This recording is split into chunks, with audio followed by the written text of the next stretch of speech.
Halo, selamat sore semuanya. Perkenalkan, namaku adalah Cindy. Aku adalah seorang turis guide dari DKI Jakarta. Teman-teman, yang pertama kali aku mau perkenalkan adalah Teman-teman, yang pertama aku mau perkenalkan, barusan kita lihat itu adalah view dari stasiun Jakarta Kota. Ya, buat teman-teman yang sesama orang Jakarta, apalagi yang commuters yang doyan naik kereta, pasti pernah banget datang jalan-jalan ke sini. Nah, teman-teman, sebenarnya stasiun ini itu adalah salah satu stasiun yang tertua yang ada di Batavia loh, teman-teman loh. Nah, tepatnya berdirinya sejak kapan nih? Seperti tertulis di plakat yang di belakangku nih teman-teman, berdirinya sejak 18 Oktober 1929. Siapa yang bangun? Beliau adalah seorang arsitek kelahiran Indonesia, kelahiran Tulungagung yang tepatnya teman-teman ya. Tapi beliau berkebangsaan Belanda, namanya FSJ Gisels. Nah, banyak sekali sebenarnya karya-karya beliau yang kita bisa lihat sampai sekarang di ibu kota ini teman-teman. Nah, salah satu karya beliau yang fenomenal adalah stasiun ini. Tadi teman-teman sempat perhatiin nggak bahwasannya sebenarnya tempat ini tuh termasuk simpel ya untuk ukuran Eropa pada masa itu, untuk bangunan-bangunan neoklasik pada masa itu. Karena kenapa? Kalau kita bandingkan dengan di Eropa, banyak patung-patung, banyak ini itu, sedangkan di sini cenderung polos. Nah, karena FSJ Gisels ini berpikiran bahwasannya ketika membangun sesuatu, biarlah ini menjadi sesuatu yang simpel dan cantik. Nah, makanya kita bisa lihat juga nih, rata-rata rangka bangunan di sini tuh kelihatan, nggak kayak bangunan di Eropa yang biasanya rangkanya nggak kelihatan. Karena beliau ingin mengusung tema simplicity ini, gitu.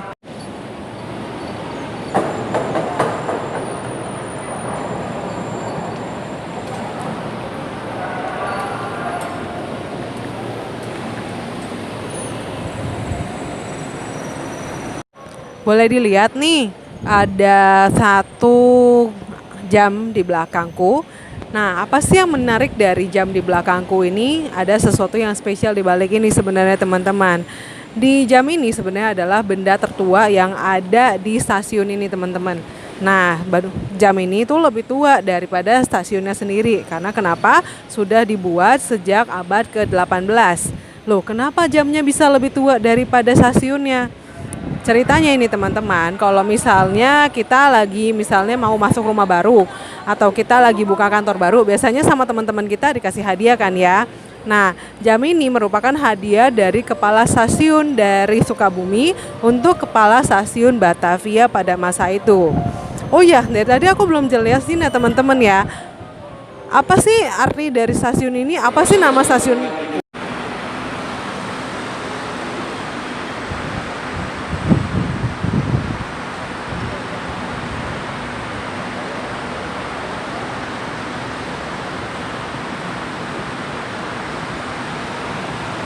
Nah teman-teman, sekarang aku ada di satu sisi dari stasiun Jakarta Kota ini, di mana kalau kita mau beli tiket untuk naik kereta api, itu kita bisa ke sini untuk membeli tiket. Nah teman-teman, mungkin kalau yang udah lama tinggal di Jakarta, taunya namanya stasiun ini itu bukan nama stasiun Jakarta Kota, tapi lebih banyak orang menyebutnya Beos. Nah, mungkin kalau yang tahu Beos itu sebenarnya itu ada istilah lama teman-teman. Istilah dari kapan? Dari pada masa zaman pemerintahannya Belanda saat stasiun ini dibangun. Beos itu sebenarnya adalah sebuah singkatan. Singkatannya apa? Itu namanya Batavia Oosterspoorwegmaatschappij alias Batavia Eastern Railway Company, perusahaan kereta api Timur Batavia. Nah, kan dulu tuh stasiun kereta api nggak kayak sekarang ya, punya pemerintah. Kalau zaman dulu stasiun kereta api itu punya swasta teman-teman. Jadi mereka tuh punya beberapa perusahaan gitu loh. Nah pada masa itu ini adalah salah satu perusahaan terbesar dari kereta api yang ada di Batavia. Pada masa itu stasiun ini bahkan lumayan lebar loh teman-teman loh. Dia punya 12 jalur sepur, dari mana berarti 12 kereta api itu bisa langsung sekaligus masuk di stasiun ini. Dulunya stasiun ini tuh sebenarnya serve sampai satu keliling Jawa. Jadi kita mau misalnya ke Surabaya, itu bisa naik dari kota. Tapi kalau sekarang udah enggak. Jadi fungsinya cuman untuk kereta yang ada di dalam kota. Misalnya dari Jakarta ke Bogor atau dari Jakarta ke Bekasi itu bisa. Tapi kalau misalnya kita mau ke Surabaya, kita mau ke Semarang, kita mesti naik dari antara mungkin ke Gambir atau ke Senen atau di Jatinegara gitu deh.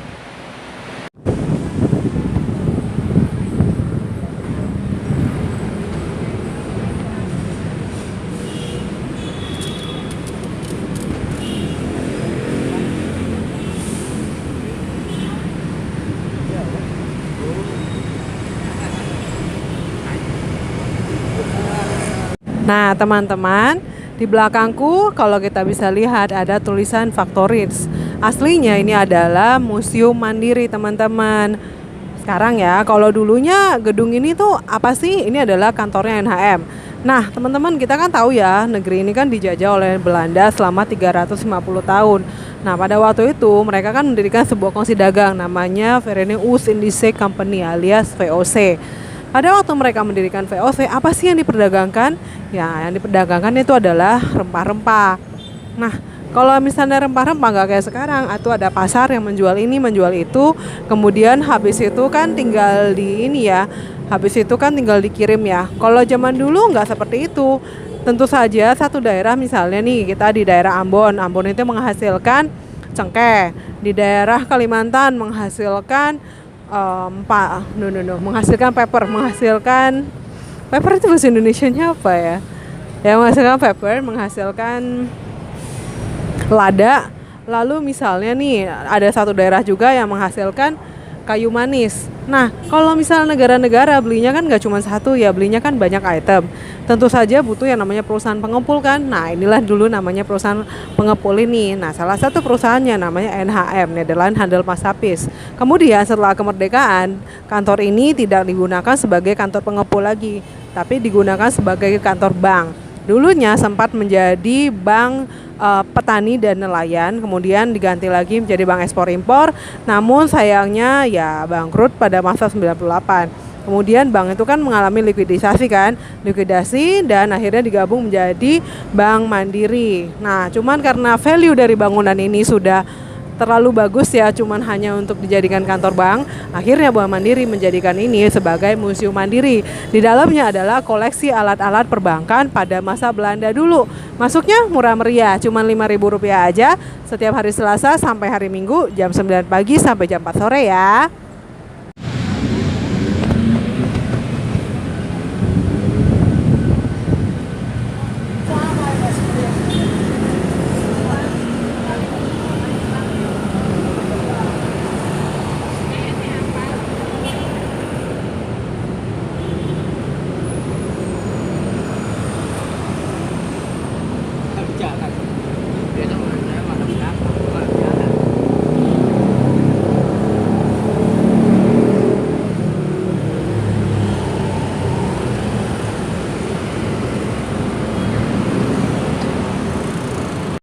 Teman-teman, welcome to Museum Bank Indonesia yang ada di DKI Jakarta. Nih tampak belakangnya teman-teman.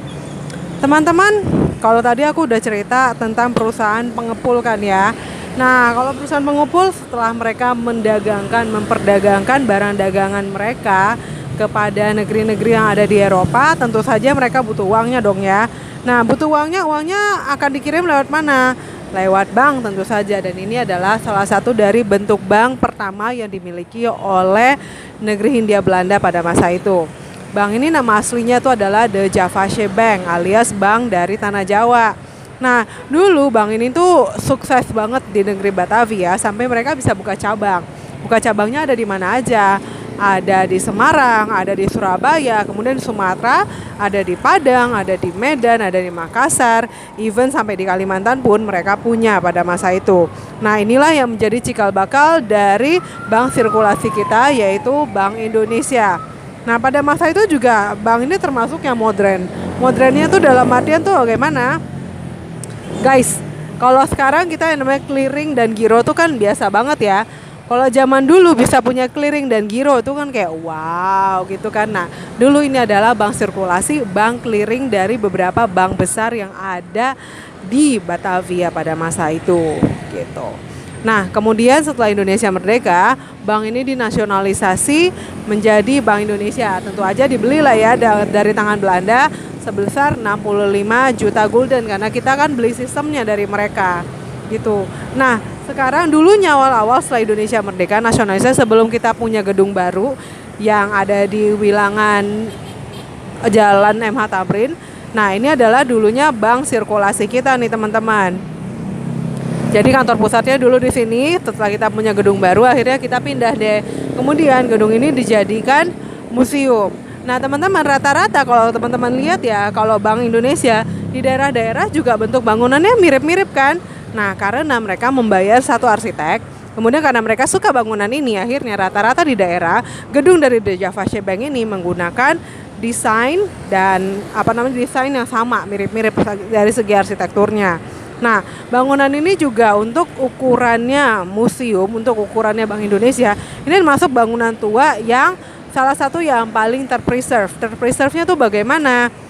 Dalam artian sampai sekarang bangunannya itu masih bagus banget gitu loh, bagus banget dan masih bisa dipakai sampai sekarang. Karena kenapa? Bangunan ini nggak pernah kosong. Sama seperti rumah ya, kalau kita tinggalin terus, kita jaga terus, kita rawat terus, niscaya bangunan rumah itu kan masih bagus kan ya. Nah, kalau misalnya enggak ya enggak bagus gitu. Nah, bangunan ini itu tetap ada yang tinggalin dari zamannya Belanda sampai sekarang. Jadi akhirnya ini bangunannya sampai sekarang terpreserve.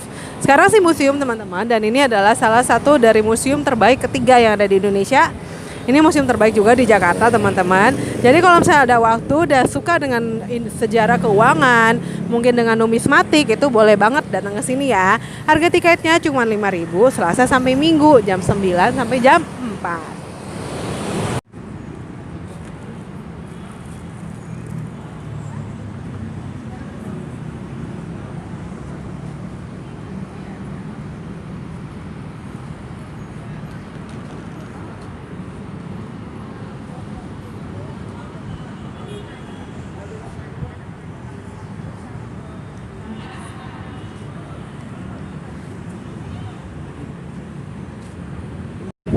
Teman-teman, di belakangku keren ya, asik ya, tiba-tiba kita bisa lihat air begini tuh kayak wow gimana gitu kan ya.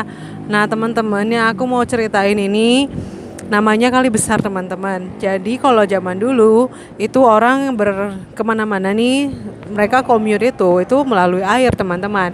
Kalau misalnya zaman sekarang kan orang commute ya naik ojek, naik mobil, naik taksi. Kalau zaman dulu ya naik getek gitu. Nah ini adalah first alley-nya kita. Kalau mungkin untuk ukuran sekarang ya hitungannya di Jalan Sudirman gitulah ya, Financial Center. Dulu bangunan-bangunan ini tuh semuanya adalah kantor pusat dari perusahaan-perusahaan gitu. Jadi misalnya ada perusahaan perdagangan yang nggak cuma satu, perusahaan pelayaran, kemudian ada bioskop pertama dan macam-macam lainnya lah ya. Pokoknya kalau misalnya nggak bonafit, bukan perusahaan yang kece, ya nggak boleh deh berkantor di sini gitu. Jadi ya kerennya sebuah perusahaan bisa lihat kantornya tuh di mana gitu. Nah Kali Besar ini belakang ini tuh sebenarnya baru. Jadi baru banget direvitalisasi pada 2018 menjelang Asian Games kemarin. Jadi Jakarta beneran banyak bersoleksi gara-gara Asian Games gitu. Ceritanya ini terinspirasi dari Korea, katanya sungai yang ada di Seoul gitu, yang bersih, yang ada di tengah kota. Kalau sekarang ya ini menjadi sesuatu yang asri bagi kota Jakarta. I guess that is my story for today. Terima kasih udah ikut jalan-jalan bersama Cindy. Semoga tidak kapok. Teman-teman, stay happy, stay healthy, stay positive, stay at home dulu ya teman-teman ya. I will see you very soon. Thank you. Bye-bye.